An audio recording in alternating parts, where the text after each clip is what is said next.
भारत की हालिया सैन्य कार्रवाई ऑपरेशन सिंदूर के बाद पाकिस्तान को अंतर्राष्ट्रीय स्तर पर जिस तरह की कूटनीतिक और रणनीतिक शर्मिंदगी झेलनी पड़ी, उसके बाद अब उसकी प्रतिक्रिया एक नए रूप में सामने आई है।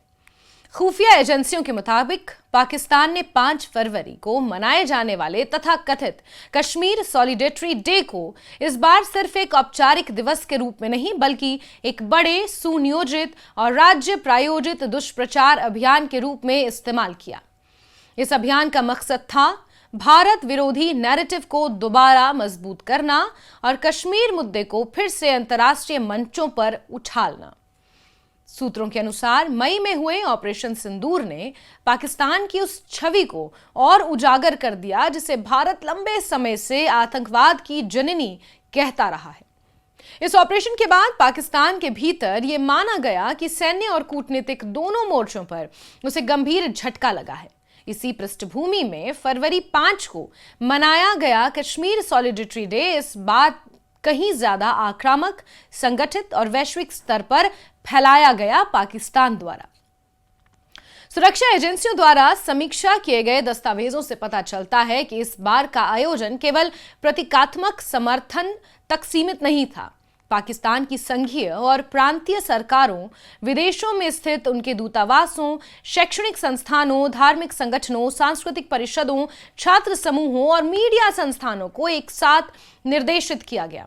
सभी का लक्ष्य एक ही था, जम्मू कश्मीर को लेकर भारत के खिलाफ कथित मानवाधिकार उल्लंघनों का नैरेटिव फैलाना और दुनिया का ध्यान पाकिस्तान की अपनी गतिविधियों से हटाना। पाकिस्तान की शहबाज शरीफ सरकार ने पूरे देश में सार्वजनिक अवकाश घोषित किया। रैलियां, मार्च, सेमिनार, प्रार्थना सभाएं और यहां तक कि प्रतीकात्मक मानव श्रृंखलाएं बनाने के निर्देश दिए गए। टीवी और रेडियो चैनलों को विशेष कार्यक्रम प्रसारित करने को कहा गया, जिनका केंद्र कश्मीर रहा। बसों, मेट्रो, सरकारी इमारतों, सार्वजनिक स्थानों को कश्मीर से जुड़े नारों और विजुअल्स से सजाया गया ताकि आम लोगों के दिमाग में ये एक संदेश बार बार पहुंचे। खुफिया सूत्रों के मुताबिक इस बार खास बात यह रही कि स्कूलों, कॉलेजों और जिला प्रशासन को भी बाकायदा लिखित निर्देश दिए गए। निबंध प्रतियोगिताएं, वाद विवाद, कठपुतली शो, डॉक्यूमेंट्री प्रदर्शन, फोटो प्रदर्शनी और यहां तक कि मेट्रो बसों की ब्रांडिंग तक का इस्तेमाल किया गया। पंजाब प्रांत विधानसभा में प्रस्ताव लाने की तैयारी थी और प्रांतीय स्तर के वरिष्ठ नेताओं को भी एक ही भाषा और एक ही संदेश में बयान देने को कहा गया। सिर्फ पाकिस्तान के भीतर ही नहीं, बल्कि विदेशों में भी यह अभियान उतनी ही तीव्रता से चलाया गया। Sweden, Canada, Australia, Oman, Thailand, Belgium और कोट डी आइवर जैसे देशों में पाकिस्तान के दूतावासों ने प्रदर्शनियां, सेमिनार, सामुदायिक कार्यक्रम आयोजित किए।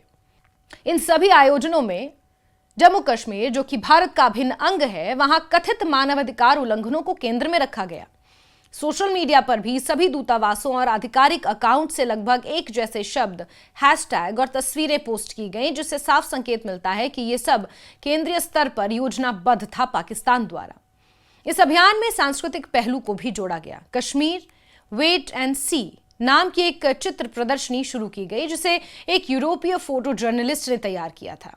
इस प्रदर्शनी को इस्लामाबाद, मुजफ्फराबाद, मीरपुर और लाहौर में आयोजित किया गया और इसका अंतर्राष्ट्रीय टूर भी प्लान किया गया। खुफिया एजेंसियों का मानना है कि ये पश्चिमी देशों को प्रभावित करने के लिए तथा कथित सांस्कृतिक कूटनीति का हिस्सा था, ताकि भावनात्मक तस्वीरों के जरिए भारत के खिलाफ सहानुभूति बनाई जा सके। पाकिस्तान का यह दुष्प्रचार अभियान नागरिक समाज तक भी गहराई से पहुंचा। व्यापार मंडलों, चर्चा समूहों, विश्वविद्यालयों, छात्र परिषदों, पाकिस्तान समर्थित संगठनों को कश्मीर विषय पर कार्यक्रम आयोजित करने के लिए दबाव डाला गया। पहली बार बांग्लादेशी छात्रों के एक संगठन को भी इस नैरेटिव के साथ सार्वजनिक रूप से जोड़ा गया, जिसे एजेंसियां क्षेत्रीय समर्थन दिखाने की कोशिश के तौर पर देख रही हैं। सोशल मीडिया विश्लेषण से सामने आया है कि कश्मीर सॉलिडेरिटी डे से जुड़े करीब 85% पोस्ट भारत विरोधी थे। 19 जनवरी के आसपास अचानक इन पोस्ट्स की संख्या में तेजी से उछाल देखा गया। सरकारी पाकिस्तानी अकाउंट्स और दूतावासों के हैंडल से एक जैसे हैशटैग जैसे hashtag IIOJK, hashtag free Kashmir और हैशटैग कश्मीर सॉलिडेरिटी डे का इस्तेमाल किया गया। यह साफ तौर पर एक समन्वित डिजिटल अभियान था, ना कि स्वतः स्फूर्त जन प्रतिक्रिया, यानी कि ये एक फोर्स्ड अभियान था। भारतीय सुरक्षा अधिकारियों का यह कहना है कि मंत्रालयों से लेकर विदेशों में दूतावासों और छात्र संगठनों तक जिस स्तर का तालमेल दिखा, वो पाकिस्तान की हताशा को दर्शाता है। एक खुफिया अधिकारी के अनुसार यह सामान्य योजना नहीं थी, बल्कि ऑपरेशन सिंदूर के बाद हुई छवि को सुधारने और आतंकवाद से जुड़ी पाकिस्तान की भूमिका से ध्यान हटाने की कोशिश थी। सुरक्षा एजेंसियों द्वारा समीक्षा किए गए दस्तावेजों से पता चलता है कि इस बार का आयोजन केवल प्रतीकात्मक समर्थन तक सीमित नहीं था। पाकिस्तान की संघीय और प्रांतीय सरकारों, विदेशों में स्थित उनके दूतावासों, शैक्षणिक संस्थानों, धार्मिक संगठनों, सांस्कृतिक परिषदों, छात्र समूहों और मीडिया संस्थानों को एक साथ निर्देशित किया गया।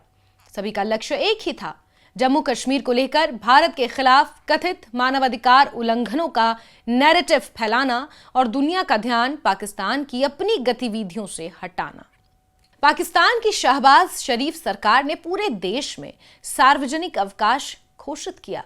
रैलियां, मार्च, सेमिनार, प्रार्थना सभाएं और यहां तक कि प्रतीकात्मक मानव श्रृंखलाएं बनाने के निर्देश दिए गए।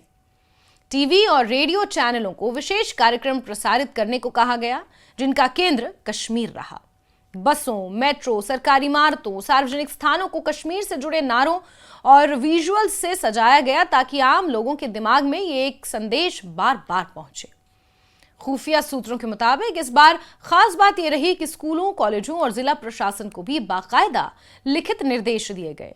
निबंध प्रतियोगिताएं, वाद विवाद, कठपुतली शो, डॉक्यूमेंट्री प्रदर्शन, फोटो प्रदर्शनी और यहां तक कि मेट्रो बसों की ब्रांडिंग तक का इस्तेमाल किया गया।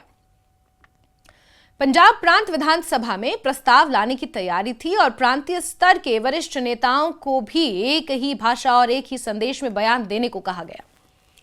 सिर्फ पाकिस्तान के भीतर ही नहीं, बल्कि विदेशों में भी यह अभियान उतनी ही तीव्रता से चलाया गया। Sweden, Canada, Australia, Oman, Thailand, Belgium और कोट डी आइवर जैसे देशों में पाकिस्तान के दूतावासों ने प्रदर्शनियां, सेमिनार, सामुदायिक कार्यक्रम आयोजित किए। इन सभी आयोजनों में जम्मू कश्मीर, जो कि भारत का अभिन्न अंग है, वहां कथित मानवाधिकार उल्लंघनों को केंद्र में रखा गया।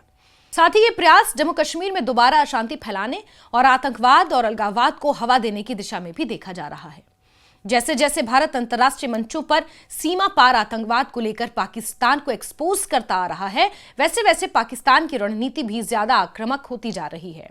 इस साल का कश्मीर सॉलिडेरिटी डे अब सिर्फ एक दिन का आयोजन नहीं रह गया था, बल्कि एक वैश्विक मैसेजिंग ऑपरेशन पाकिस्तान द्वारा इसे बनाया गया। खुफिया एजेंसियों का मानना है कि यह अभियान जितना छवि सुधार के लिए है, उतना ही भारत के खिलाफ माहौल बनाने और कश्मीर में आतंकवाद को फिर से भड़काने की पाकिस्तान की एक नई साजिश, एक नई कोशिश भी है।